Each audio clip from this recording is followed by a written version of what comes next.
Hey, it's Roy Newgate, and we're back with another One Piece discussion. And for this video, I originally planned to do a chapter review for One Piece chapter 1034, but I got pretty busy, and this topic kind of ties into the chapter as well. So I thought I'd just kind of blend the two together. Well, not exactly, but to some degree.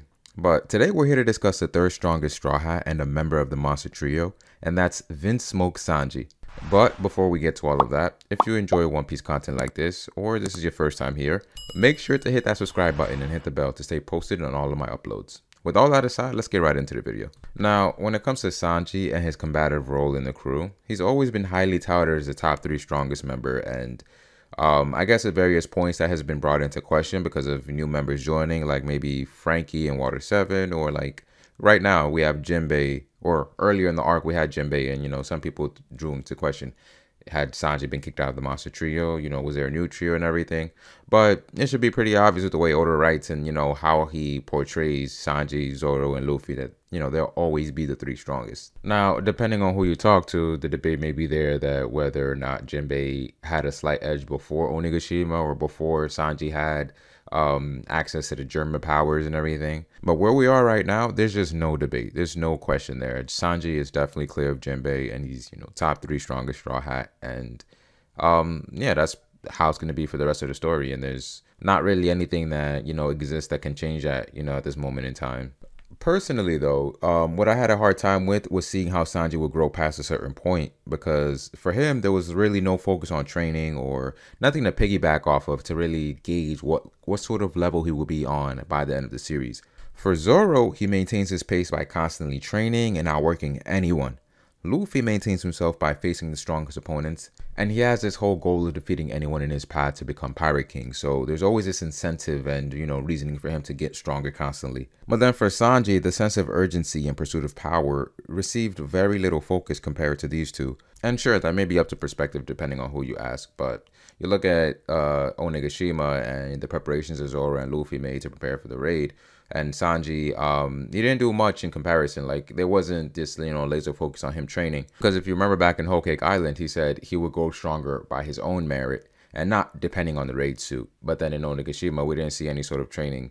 But then again, when you think about the last chapter when he said he was using his armament training, maybe that's what he was working on in the week or 2 weeks before the raid while Zoro and Luffy were training themselves. And then again, focusing on the new chapters, it's becoming clearer that he has a new laser focus to maximize his strength in support of Luffy. With the internal monologue he had when facing Queen, he asked, what sort of man does the Pirate King need? And in that moment, he started to let go of all the mental restraints that were holding him back. And the biggest question, of course, was before Onigashima, how does he get stronger without pushing himself? And for the longest, the thought was that the raid suit would be the answer, even though he hated it so much, But in the fight against Page 1, he said that he would let Frankie and Usopp do some modifications on it, maybe to improve it, make him even stronger, raise his potential and everything. But something felt off, because he's constantly talking about how he would never wear it, he wants to grow stronger on his own and everything. So it didn't feel right in the moment. So I guess for people really paying attention, you could tell that something else entirely was on the way. Because honestly, it's hard for me to imagine that Oda would have gave him a complete design change and had him constantly wearing the raid suit and just, going into battle looking like a Power Ranger all the time. So that obviously didn't feel right at all. And I know some people thought that, maybe the raid suit was built into his regular suit and he was going to maintain the powers that way without having to put on the actual suit. And that wasn't a terrible idea, but it still didn't feel quite right, And so where we're at now, something else happened to change the trajectory of his path and raise what I perceive to be his ceiling entirely. My biggest qualm when it comes to these discussions and everything is that some people say people will be as strong as they need to be because of the plot. And I couldn't disagree more with that. There's no merit in that whatsoever. People are strong because they find a way, or Oda finds a way to make them strong. Not just because they need to be. They don't get an unsubstantiated power of just because. And now with Sanji, for his growth, we have the power of science. Though I often wonder what another scientist not named Vegapunk could do and how far their scientific achievements could translate into power.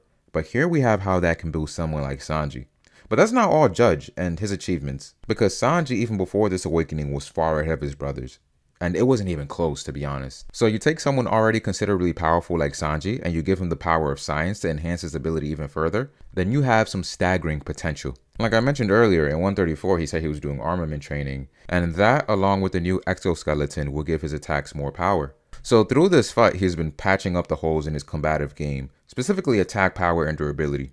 So it really makes you wonder, what else can he do to improve after this arc, or what would take place to move him even higher? And he's fully embraced his new abilities, so I don't think it's far-fetched to say that he may gain something else by way of science to prepare for the future battles. Perhaps the Straw Hats encounter a scientist along the way who happens to be a scientist that can sort of further enhance the abilities that Sanji is awakened to. Because you see what Vegapunk has been able to do with the pacifistas and how every time we see them on screen, they appear more powerful and have, more improvements and everything. So if that's possible for the pacifistas and, Kuma himself, what's possible for Sanji? And I'm sure we'll see and get a better idea of what that may be as early as next arc. And what I'm looking forward to the most is seeing what his final war matchup is going to be. Because there's plenty of reasonable options for him at this point. I'm not gonna lie, I'm not really that big a fan of the Queen versus Sanji fight as far as, how it looks, because it's like Sanji has looked cool and all, and he's had all these new abilities and new techniques that he's shown off, but Queen isn't really the type of opponent that kind of makes Sanji make the most use of his athleticism and martial arts and everything. So hopefully we get to see something like that in the future, where he fights the sort of opponent like Virgo or someone that may give him a good aerial battle like Doflamingo or something like that. But all things considered, you can surmise that Queen was used to show that Sanji now has the ability to, decimate ancient Zoans and everything. So either way, it wasn't a fruitless battle. And then of course there's the whole Germa thing and how Sanji had to confront that, and the fact that Queen even had all these Germa powers, and other than the actual choreography of it, there were a lot of layers to it that added to what the fight meant for Sanji as a whole. But with that, we've reached the end of this video, but I'm really curious to see where you guys think Sanji's going to end up at the end of the series, and maybe even all time. Do you see him being the top 15, top 10? Like, just how high can you see him going? And I guess if you had to make a comparison, who would you compare his end of series power to?